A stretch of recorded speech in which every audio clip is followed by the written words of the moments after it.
Hello and welcome दोस्तों। ARTV YouTube channel में आप सभी का बहुत बहुत स्वागत है। तो दोस्तों अपन दोस्तों टीकाकरण तक यहाँ पर पढ़ चुके हैं और आज की इस वीडियो में अपन बात करेंगे यूनिट 5.2 के बारे में। दोस्तों वायरल संक्रमण क्या है, इस विषय पर अपन बात करेंगे।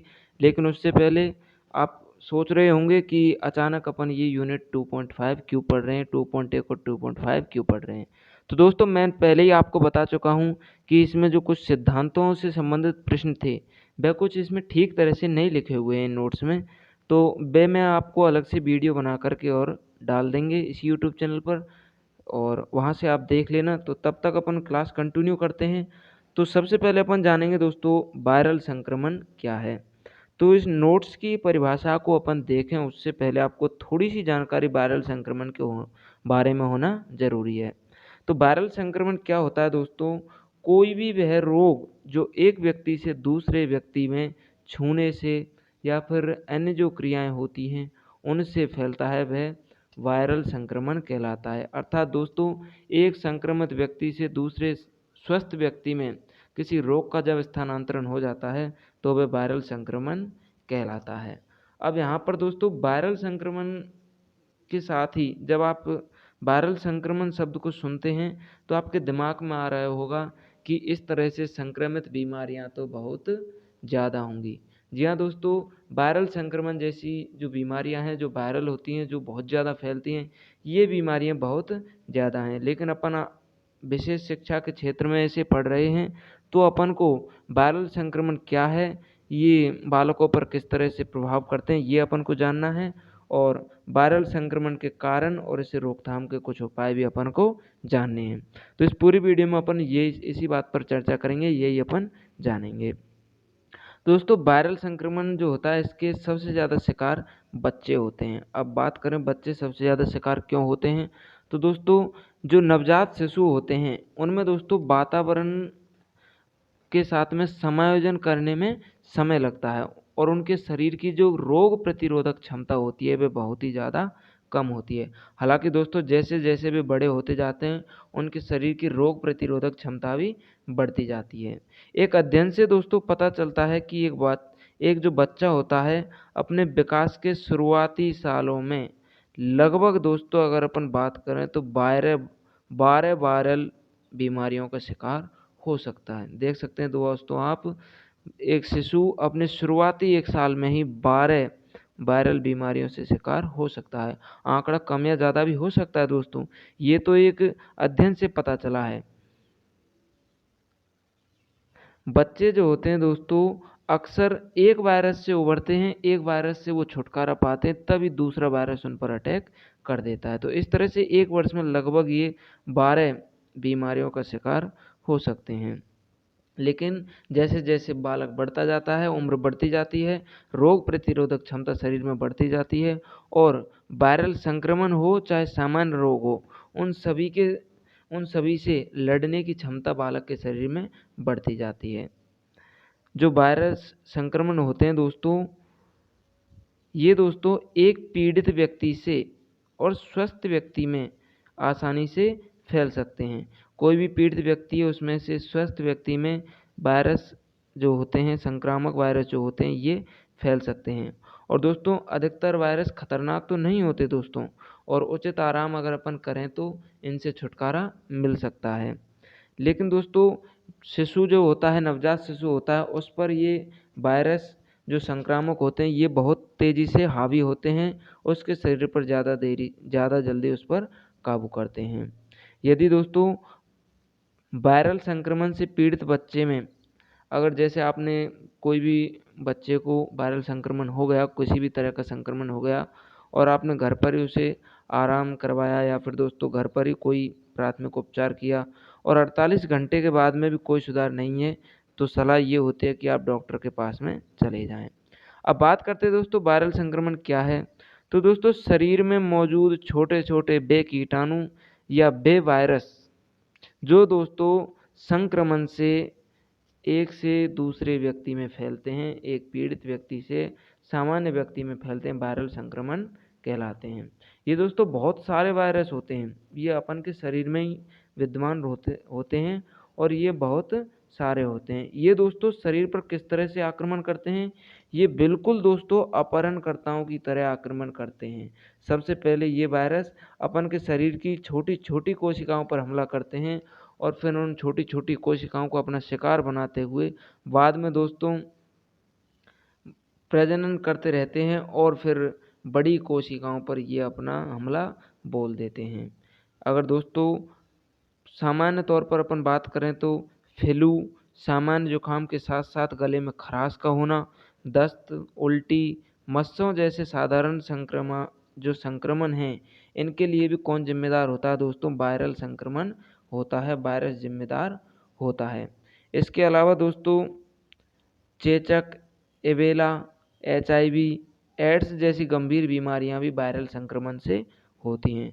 तो आपको यहाँ पर याद रखना है, 2-3 बीमारियां आपको याद होनी चाहिए जो वायरल संक्रमण हैं। जैसे दोस्तों उल्टी, दस्त, गले में खराश, जुखाम, HIV है, एड्स है, इबोला है, चेचक है, ये कुछ वायरल संक्रमण की बीमारियों के प्रकार हैं। अब दोस्तों बच्चों में वायरल संक्रमण का क्या कारण है अपन जान लेते हैं। तो दोस्तों बच्चों में या तो दोस्तों स्कूल या किसी भी सार्वजनिक स्थान पर किसी संक्रमित बच्चे के संपर्क में आने से ये वायरल संक्रमण आसानी से फैल सकता है। क्योंकि दोस्तों ये वायरस जो होते हैं ये दोस्तों किस तरह से फैलते हैं आपको भली भांति पता होगा। ये दोस्तों जुकाम से फैलते हैं, संक्रमित हाथों से फैलते हैं, यहाँ तक कि दोस्तों छींकने और खांसने से भी ये एक दूसरे में फैलते हैं। इसके अलावा मल मूत्र का इधर उधर फैलना, साथ ही दोस्तों उल्टी भी वायरल संक्रमण को एक व्यक्ति से दूसरे व्यक्ति में पहुंचाने में सहायक होती है। तो दोस्तों इसके फैलने के जो कारण है वो यही हैं, स्कूल, सार्वजनिक स्थान जहां पर संक्रमित बच्चे हो। इसके अलावा दोस्तों यहाँ तक कि खांसी, छींक, उल्टी, दस्त, जुखाम, इनसे भी दोस्तों ये यहाँ पर फैलता है। अब यहाँ पर बात आती है दोस्तों कि संक्रमित एक व्यक्ति के संपर्क में रहने से दूसरा व्यक्ति भी संक्रमित हो जाता है। इसका दोस्तों ज़्यादातर जो प्रभाव है वह मौसम परिवर्तन के दौरान भी देखा जाता है। आपने देखा होगा जब भी मौसम परिवर्तन होता है, जैसे सर्दी से गर्मी आती है, गर्मी से बारिश आती है, बारिश से सर्दी आती है, तो उस समय दोस्तों ज़्यादातर हॉस्पिटल्स में खांसी, जुखाम और कुछ सामान्य बुखार के मरीज आपको देखने को मिलेंगे। तो मौसम परिवर्तन भी वायरल संक्रमण का एक बड़ा कारण है।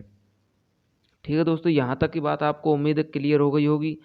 अब यहाँ पर वायरस से होने वाले अपन को कुछ साधारण रोग भी याद रखने हैं और उससे होने वाले किन कारणों से ये वायरस एक व्यक्ति से दूसरे व्यक्ति में फैलता है वो भी आपको ध्यान रखने हैं। जैसे दोस्तों खांसी है, छींक है, मल का इधर उधर गिरना है दोस्तों, सार्वजनिक स्थान है, गंदे हाथों का होना या संक्रमित हाथों का होना, ये दोस्तों इसके कारण होते हैं। अब अपन दोस्तों यहाँ पर कुछ वायरस से होने वाले साधारण रोग अपन यहाँ पर जान लेते हैं।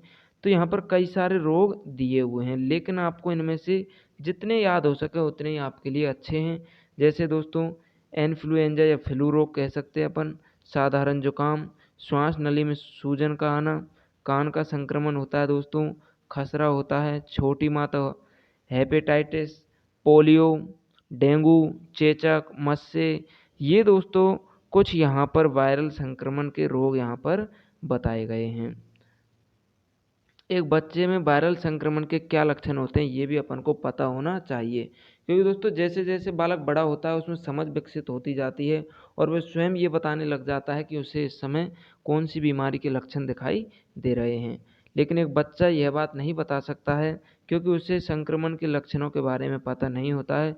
तो अपन ये निम्न जो लक्षण यहाँ पर दिए गए हैं इनको देखकर एक यह समझ सकते हैं कि बालक को कोई वायरल बीमारी हो गई है, वायरल संक्रमण की बीमारी हो गई है। जैसे दोस्तों बालक की नाक बह रही है या फिर नाक बंद हो रही है। इसके अलावा बालक के गले में खराश हो रही हो, पानी बहती हुई लाल आंखें हो रही हों, छींक आ रही हो या खांसी उठना दोस्तों। इसके अलावा हल्का बुखार या ठंड का लगना भी वायरल संक्रमण का लक्षण है। अब बात आती है दोस्तों वायरल संक्रमण से बालक को अपन कैसे बचा सकते हैं। तो दोस्तों वायरल संक्रमण से एक बालक को बचाने के लिए अपन निम्न कार्य यहाँ पर कर सकते हैं। ये सारणी आप नीचे देख सकते हैं। सबसे पहले दोस्तों बालक जो होता है, शिशु होता है, उसे समय समय पर टीके लगवाए जाने चाहिए। इससे पहले अपन ने जो क्लास देखी थी टीकाकरण की, उसमें दोस्तों बताया था कि किस तरह से टीकाकरण बालकों को कौन कौन सी उम्र में किस किस बीमारी से बचाने हेतु किए जाते हैं। तो सबसे पहला जो उपाय होता है वो यही होता है कि समय समय पर बालक को टीके लगवाए जाने चाहिए। इसके बाद है दोस्तों, यदि परिवार के किसी सदस्य को वायरल संक्रमण हुआ है तो सुनिश्चित करें बच्चा उसके संपर्क में ना आए। ठीक है दोस्तों, अगर परिवार में किसी भी व्यक्ति को वायरल संक्रमण हो चुका है, छींक है, खांसी है, बुखार है, दस्त है, इसके अलावा कई और बीमारियां जो हैं वो हो चुकी हैं, तो सुनिश्चित करें कि आपका बच्चा उनके संपर्क में नहीं आए। नेक्स्ट दोस्तों पॉइंट है अपना, छींकते या खांसते समय रूमाल का इस्तेमाल करना चाहिए और साबुन से बार बार हाथ धोना चाहिए, क्योंकि दोस्तों अगर स्वच्छता संबंधी आदतें नहीं अपनाएंगे तो कीटाणु फैलेंगे और फिर वायरल संक्रमण जो है वो यहाँ पर फैलने की संभावना बढ़ जाती है। इसके बाद है दोस्तों नेक्स्ट पॉइंट है अपना, बदलते मौसम में वायरल संक्रमण होने की संभावना बहुत ज़्यादा होती है। मैंने आपको अभी बताया, जब मौसम बदलते हैं तो जितने भी अस्पताल होते हैं, हॉस्पिटल होते हैं, उनमें खांसी, जुकाम और बुखार, इन 3 के मरीज आपको बहुत ज़्यादा देखने को मिलेंगे। तो जब भी दोस्तों मौसम परिवर्तन होता है तो आपको बहुत ज़्यादा सावधानी की ज़रूरत होती है, बहुत ज़्यादा सावधानी बरतनी चाहिए। इसके बाद नेक्स्ट पॉइंट अपन देखें दोस्तों, तो अपने बच्चों को उसकी रोग प्रतिरोधक क्षमता बढ़ाने के लिए स्वास्थ्यकर और संतुलित भोजन देना चाहिए। ठीक है दोस्तों, अपने बालकों को देखभाल उनकी अच्छी करनी चाहिए और अपने बालकों को संतुलित आहार देना ही वायरल संक्रमणों को रोक सकता है। तो ये थे दोस्तों कुछ वायरल संक्रमण के प्रकार, उन्हें रोकने के लिए किस किस तरह से यहाँ पर उपाय हैं वो भी मैंने आपको इस वीडियो में बताए हैं। उम्मीद है दोस्तों आपको यहाँ तक टॉपिक बिल्कुल क्लियर हो गया होगा।